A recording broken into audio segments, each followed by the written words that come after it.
चैत्र नवरात्रे में, शरदीय नवरात्रे में, आषाढ़ी नवरात्रे में, आदिकादिक पौष नवरात्रे में हम शंकर की, हम जगतजननी जगदम्बा की जब स्थापना करते हैं, या हम नूतन घर का प्रवेश करते हैं, या गणेश जी की स्थापना करते हैं, या कोई दुकान को प्रवेश करते हैं, या कोई शुभ कार्य करने के लिए अग्रण्य होते हैं, तो हम कलश की स्थापना क्यों करते हैं? आज शिव महापुराण में शुरुआत में अपन शिव और पार्वती की यही संवाद को लेकर के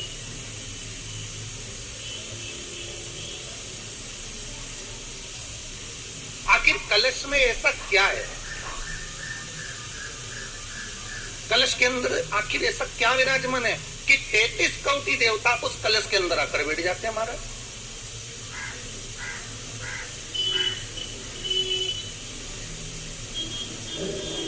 आप कोई यज्ञ करने जा रहे हो, आप कोई पोथी पुराण करने जा रहे हो, आप कोई अच्छा कार्य करने जा रहे हो, तो ब्राह्मण देवता कह देते कलश की स्थापना होगी, कलश की शोभा यात्रा निकलेगी, कलश यात्रा निकलेगी, कलश विराजमान होगा।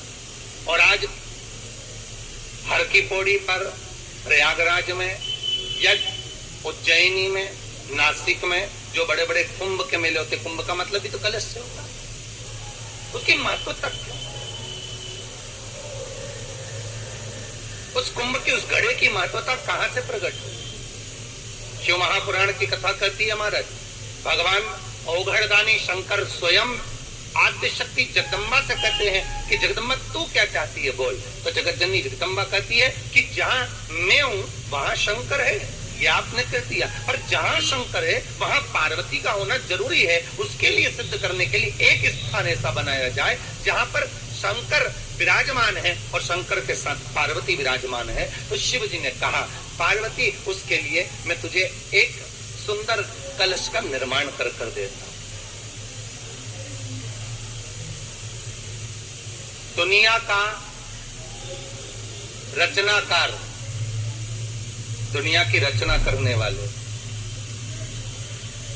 महाराज, संपूर्ण ब्रह्मांड की रचना करने वाले, जिनको भगवान शिव ने स्वयं ब्रह्मदेव से कहा है कि ब्रह्मा जी तुम सृष्टि खंड को आगे बढ़ाइए, सृष्टि की रचना करिए। और आज ही के दिन, यही चैत्रीय प्रतिपदा के दिन,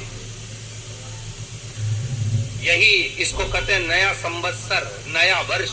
हिंदू धर्म में क्यों कहा जाता है? आज ही के दिन ब्रह्मा जी ने महाराज सृष्टि की रचना करना प्रारंभ करा था। आज ही के दिन भगवान शिव और ब्रह्मा का संवाद हुआ था। सीधे भगवान शंकर ब्रह्मदेव के पास जाकर बोले थे, हे ब्रह्मदेव आप सृष्टि की रचना करिए। तो ब्रह्मा जी ने पूछा था, सारे नक्षत्र आपने बनाए, सारे दिन आपने बनाए, सारी घड़ियां आपने बनाई, सारा फल आपने बनाया, मनुष्य की श्वास गिनती, काउंटिंग, अर्थात मनुष्य के शरीर की रोमावली, ये सब आपने निश्चित करी है।